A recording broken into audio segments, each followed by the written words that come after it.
महाभारत भाग 18 बाणों की शैया पर भीष्म। भीष्म कौरव सेना के सेनापति थे। शुरू के 10 दिन उन्होंने घनघोर युद्ध किया। वे शेर की तरह युद्ध भूमि में दहाड़ रहे थे। पांडव सेना को गाजर मूली की तरह काट रहे थे।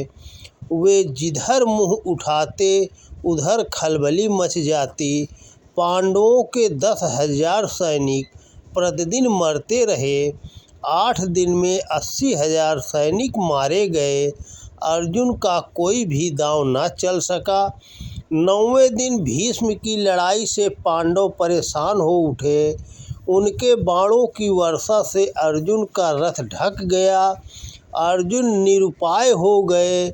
इस पर श्री कृष्ण झुझलाकर रथ से कूद पड़े और अपना रथ चक्र लेकर भीष्म की ओर झपट पड़े।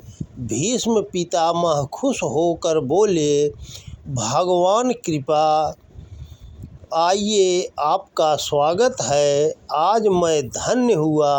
आपके हाथों मारे जाकर मैं अवश्य ही स्वर्ग प्राप्त करूँगा। इतने में अर्जुन ने दौड़कर दोनों हाथों से श्री कृष्ण को पकड़ लिया और बोले, केशव, आपने शस्त्र न उठाने की प्रतिज्ञा की है, वचन न तोड़िए।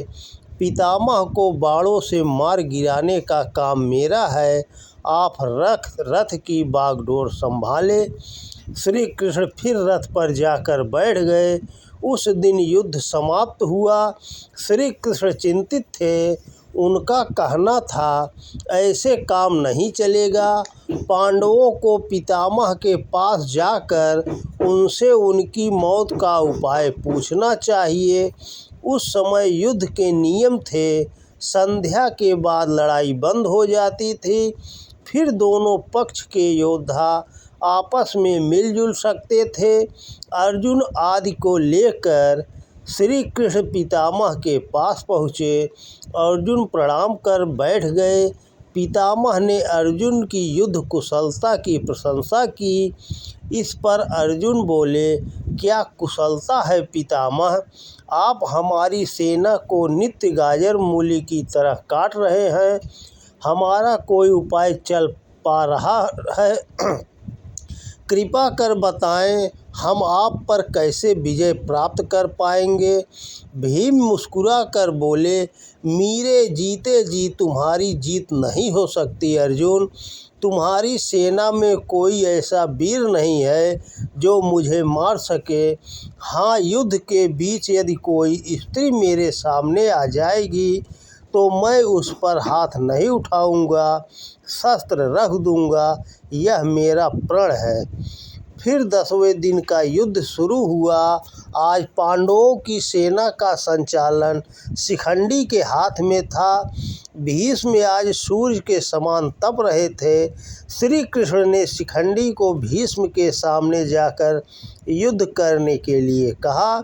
शिखंडी के सामने आते ही पितामह ने अपने शस्त्र रख दिए, क्योंकि शिखंडी स्त्री रूप था। इसी बीच श्री कृष्ण ने अर्जुन को बाण चलाने का संकेत किया। कृष्ण का आदेश पाते ही अर्जुन ने शिखंडी की ओट से भीष्म पर बाणों की बौछार की। निहत्थे भीष्म का शरीर बाणों से छलनी हो गया था।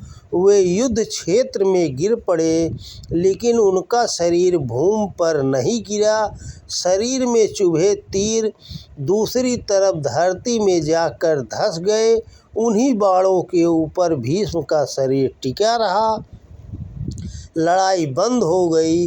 कौरव पांडव सभी पितामह के करीब आ गए। भीष्म का सिर नीचे झूल रहा था। उसे ऊंचा करने के लिए राजाओं ने भाग दौड़ शुरू कर दी।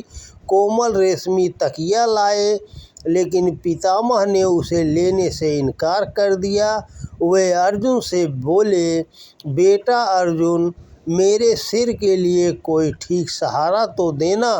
अर्जुन ने तरकस से बाण निकाला।